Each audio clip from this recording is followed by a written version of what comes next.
RSS, BJP और नरेंद्र मोदी सबसे ज्यादा किसी नेता से नफरत करते हैं वो है डॉक्टर भीमराव बाबा साहब अम्बेडकर। आरएसएस, बीजेपी और नरेंद्र मोदी सबसे ज्यादा किसी योजना से नफरत करते हैं वो आदिवासी, ओबीसी और दलितों को मिलने वाला आरक्षण। आरएसएस, बीजेपी और नरेंद्र मोदी सबसे ज्यादा किसी किताब को नफरत करते हैं वो है भारत का संविधान। ये संविधान विरोधी है, आरक्षण विरोधी है और अंबेडकर विरोधी है। किसकी नाकामी है? क्या मोदी अमित शाह की जिम्मेवारी नहीं बनती? क्या भारत सरकार की जिम्मेवारी नहीं बनती? पहलगाम में जिन आतंकवादियों ने हमला किया, कहां है उसमें से किसी की गिरफ्तारी हुई क्या? एक आदमी की गिरफ्तारी नहीं हुई। बाबा साहब अम्बेडकर जिस मनुस्मृति के मूल्यों के खिलाफ पूरा जीवन लड़े, उस मनुस्मृति को जो लोग स्थापित करना चाहते हैं, उन आरएसएस और भाजपा के लोगों को बिहार की धरती से खदेड़ा जाए। खाली पड़े सरकारी पदों में न गुजरात में भर्ती हो रही है, न जहां पर भी भाजपा की सरकारें कहीं पर भी। मोदी की सरकार रोजगारी देने के मामलों में पूर्ण रूप से फेल है। जितना भी वो कम्युनल पोलराइजेशन की बात करे, उतनी ताकत के साथ हम लोग रोटी, कपड़ा, मकान, शिक्षा, चिकित्सा, महंगाई, बेरोजगारी, खाली पड़े सरकारी पदों में भर्ती क्यों नहीं हो रही, इस मुद्दे को हम लोग बुलंद करें।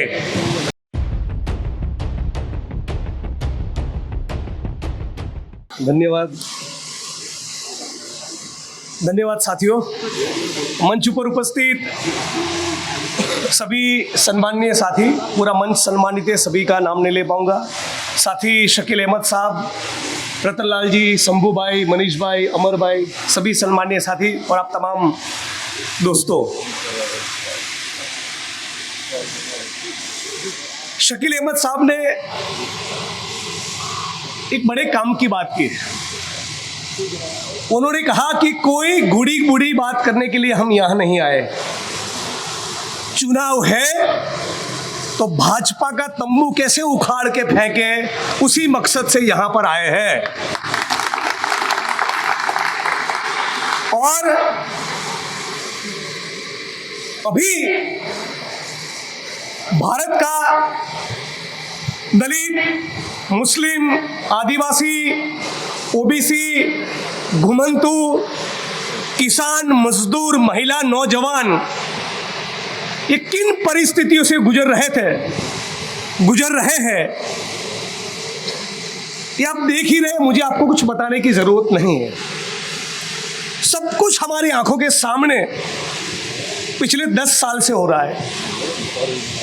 ये 10 साल के दौरान जो संविधान को तोड़ने की, मरोड़ने की इन फासिस्टों की जो साजिश है, उसका सबसे बड़ा कोई शिकार है तो भारत का बहुजन है। और उसमें भी यदि सबसे ज्यादा किसी की पिटाई होती है, किसी को दिन दहाड़े सड़क पर, मुसलमान है, आदिवासी है, दलित है, उनका सबसे ज्यादा आज मॉब लिंचिंग हो रहा है। पिछले कुछ दिनों से पहलगाम की जो घटना हुई, जो आतंकवादी हमला हुआ, हम सभी लोग उसकी न केवल कड़े शब्दों में निंदा करते हैं, हम सभी लोग मानते हैं कि एक मानवता विरोधी कृत्य है और देश और दुनिया के किसी भी कोने में इस प्रकार की घटना कभी नहीं होनी चाहिए। लेकिन जिस प्रकार ये मीडिया मोदी, अमित शाह और मोहन भागवत का भोंपू बन चुका है, जिस प्रकार से पूंजीपति वर्ग ने, कॉरपोरेट हाउसेस ने सारे अखबार और चैनलों में अपना बड़ा बड़ा इन्वेस्टमेंट करके रखा है, उनका एक भयंकर स्टेक है, उसके कारण आने वाले 1 हफ्ते में, 10 दिन में, 15 दिन में, बिहार के चुनाव तक, बिहार के चुनाव के पहले, बिहार के चुनाव के बाद हमको भी पता है और आपको भी पता है कि क्या बातें आपके बीच में पिरोसी जाएगी। उनका केवल एक ही मकसद है कि उस प्रकार का नैरेटिव जनता के बीच में लेके जाओ कि समाज हिंदू और मुसलमान में लगातार विभाजित होता रहे।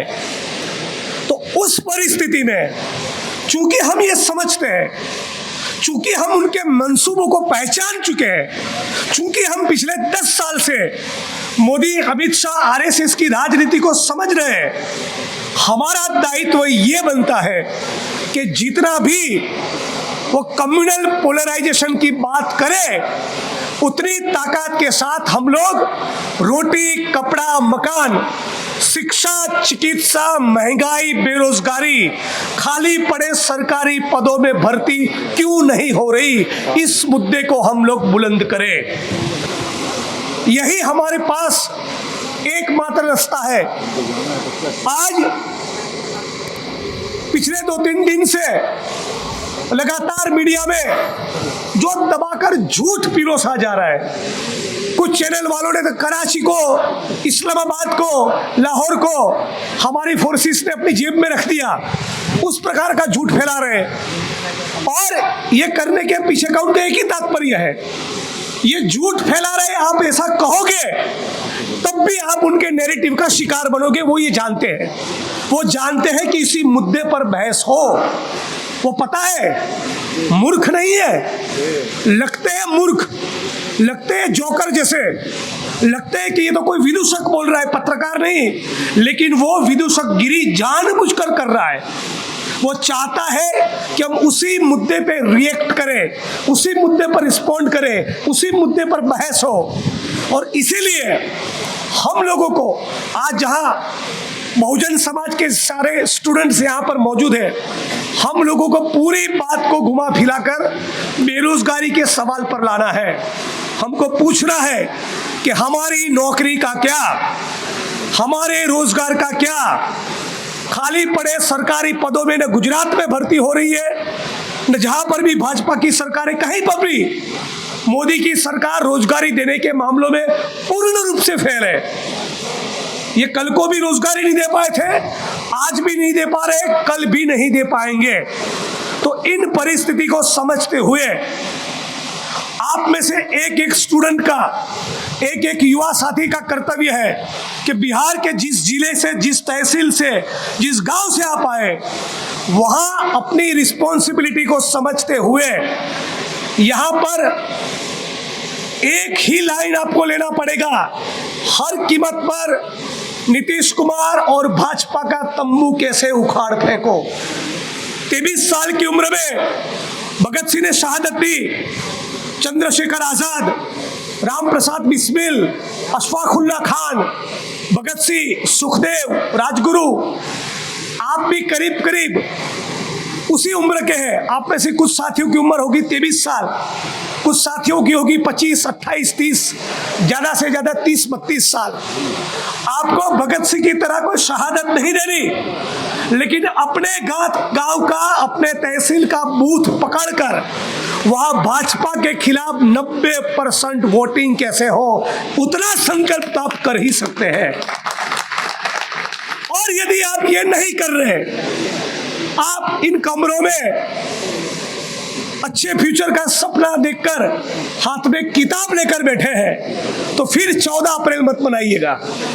फिर 14 अप्रैल मनाने का कोई मतलब नहीं है। फिर आप मौलाना आजाद और अशफाकुल्ला खान को याद करेंगे, उसका कोई मतलब नहीं रहेगा। बाबा साहब अम्बेडकर को याद करने का मतलब है, जय संविधान का नारा लगाने का मतलब है कि बाबा साहब अम्बेडकर जिस मनुस्मृति के मूल्यों के खिलाफ पूरा जीवन लड़े, उस मनुस्मृति को जो लोग स्थापित करना चाहते हैं, उन आरएसएस और भाजपा के लोगों को बिहार की धरती से खदेड़ा जाए।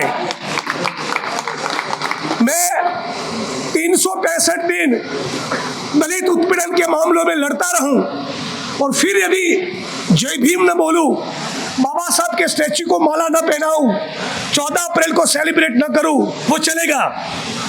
लेकिन आप जय भीम बोल रहे हैं, 14 अप्रैल मना रहे हो, गले में नीला गमछा डाले हो, और यदि सड़क पर उतरकर फांसीवाद के इस दौर के दौरान मोदी और मोहन भागवत के खिलाफ इंकलाब नहीं कर रहे, तो आपकी इस 14 अप्रैल के सेलिब्रेशन का कोई मतलब नहीं। इस बात का आपको संकल्प करके आज जाना है। आज हमारे बीच में जो मोदी और उनका भोपू मीडिया जो पूरा नैरेटिव सेट कर रहा है, उनको सवाल तो पूछिए कि अब तो 56 इंच के सिरे का दावा करते थे, अब तो कहते थे मैं तो विश्वगुरु हूं, विश्वगुरु बनना चाहता हूं, तो पहलगाम हुआ क्यों, पुलवामा हुआ क्यों? ये किसकी साजिश है, किसकी नाकामी है? क्या मोदी अमित शाह की जिम्मेवारी नहीं बनती? क्या भारत सरकार की जिम्मेवारी नहीं बनती? पहलगाम में जिन आतंकवादियों ने हमला किया, कहां है उसमें से किसी की गिरफ्तारी हुई क्या? एक आदमी की गिरफ्तारी नहीं हुई। हमारे गुप्तचर विभाग का, इंटेलिजेंस डिपार्टमेंट का पुलवामा के वक्त भी दर्जनों रिपोर्ट थे, आईबी के इनपुट्स थे कि इस सड़क मार्ग से आर्मी के जवानों को लेकर मत जाओ, उनको एयरलिफ्ट करो। फिर भी मोदी की सरकार ने जानबूझकर उसकी अनदेखी की। क्यों? इस बात का आज भी मोदी की सरकार जवाब नहीं दे रही। लेकिन फिर भी इतना निकम्मापन, इतनी फेल्योर, इतनी नाकामी, इतनी शरारत, इन सब के बावजूद ये लोग हमारे बीच में आकर हिंदू मुसलमान के नाम का ये लोग नाटक करेंगे। और तब आपका स्टैंड क्या होगा वो इतिहास तय करेगा। मैं उस व्यक्ति को युवा मानने को बिल्कुल तैयार नहीं जिसकी उम्र 25, 28, 30, 32 साल है। यदि मोदी आरएसएस की सरकार के खिलाफ लड़ते लड़ते आप एक दिन जेल नहीं गए, आपके ऊपर मुकदमे नहीं हुए, आपकी छाती पर या पीठ पर मोदी की सरकार का डंडा यदि नहीं पड़ा, तो आप युवा है ही नहीं। युवा होने का मतलब ये हो कि आपके अंदर कोई विद्रोह हो। युवा होने का मतलब ये है कि आपके अंदर कुछ आग हो, कुछ फायर हो, कुछ करने का जज्बा हो, आप सड़क पर उतरे, इंकलाब करें, आरएसएस और मोदी के खिलाफ लड़ाई लड़े। ये यदि आप कर पाए तो मैं मानूंगा कि आप लोग युवा हो। आज साथियों, जाति जनगणना का मुद्दा आप जानते हैं कि राहुल जी और कांग्रेस पार्टी ने डंके की चोट पर उठाया है।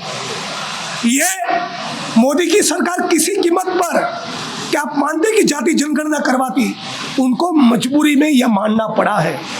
उनका जो है पॉलिसी वो तो मनुवादी पॉलिसी है, वो मनुस्मृति में मानते हैं। वो तो कह चुके हैं कि अंबेडकर के संविधान को समंदर में फेंक दो। वो तो लिख चुके हैं बाबा साहब अंबेडकर के संविधान के बजाय मनुस्मृति चाहिए। तो मनुस्मृति का मतलब तो है तथाकथित ऊंचे समुदाय के धनिक लोगों के हितों को प्रोटेक्ट करना। इनको कैसे जाति जनगणना में रुचि पैदा हुई? उनको मजबूरन ये करना पड़ा है। तो आप लोगों का दायित्व है, जाति जनगणना हो जाए उसके बाद यदि आप मुसलमान हो, डीएनटी हो, दलित हो, ओबीसी हो, आदिवासी हो, तो आपको पूछना है कि कास्ट सेंसस तो हो गया, अब बताओ कि दलित, आदिवासी, ओबीसी को कितना ठेका मिलेगा? अब बताओ कि दलित, आदिवासी, ओबीसी को कितने टेंडर मिलेंगे? अब बताओ कि दलित, आदिवासी, ओबीसी समुदाय के कितने लोग न्याय तंत्र में हैं, कितने मीडिया में है, कितने आईएएस आईपीएस है, कितने लोगों के पास जमीन है, कितना बजट मिलता है? ये संसाधनों का बंटवारा दलित, मुस्लिम, आदिवासी, डीएनटी, ओबीसी में हो, उसके लिए जाति जनगणना होना चाहिए। ये मुद्दा आपको उठाना पड़ेगा। आखिर में एक ही बात कहूंगा, मैं हर मंच पर से आजकल कह रहा हूं, एक ही बात याद रखिए, आरएसएस, बीजेपी और नरेंद्र मोदी सबसे ज्यादा किसी नेता से नफरत करते हैं, वो है डॉक्टर भीमराव बाबा साहब अंबेडकर। आरएसएस, बीजेपी और नरेंद्र मोदी सबसे ज्यादा किसी योजना से नफरत करते हैं, वो आदिवासी, ओबीसी और दलितों को मिलने वाला आरक्षण। आरएसएस, बीजेपी और नरेंद्र मोदी सबसे ज्यादा किसी किताब को नफरत करते हैं, वो है भारत का संविधान। ये संविधान विरोधी है, आरक्षण विरोधी है और अंबेडकर विरोधी है। आपका, हमारा संविधान में मानने वाला हर एक व्यक्ति का कर्तव्य है हर कीमत पर संविधान की रक्षा करे और बिहार के चुनाव में और बिहार के बाद जितना भी चुनाव आए, हर चुनाव में कुछ भी हो जाए, हमें बीजेपी को हराने का टारगेट लेकर चलना पड़ेगा। इन्हीं शब्दों के साथ मेरी वाणी को विराम करूंगा। 8 बजे कहीं पहुंचना है। दोबारा कभी आपके बीच में आपके साथ बैठने के लिए, एक इंटरेक्शन करने के लिए कभी आना चाहूँगा। चुनाव के दौरान मेरा बार बार बिहार, पटना आना होगा, आपके बीच में इंटरेक्शन भी होगा। आप तमाम साथी लड़िए, इंकलाब का ख्वाब देखिए, केवल तहसीलदार बनने का नहीं, केवल IAS IPS बनने का नहीं, एक्टिविस्ट बनने का ख्वाब देखिए। ऐसा ख्वाब देखिए कि आप कभी कोई इतिहास खड़ा करें, वरना एक बड़ी जमीन जायदाद हो, मंगले हो, कोई बड़े अफसर बन जाए, ये सब मामूली छोटे ख्वाब इंकलाबी लोग नहीं करते। बदलाव के लिए खड़े रहिए, इतिहास आपका भी लिखा जाएगा। जय भीम, जय भारत, जय संविधान।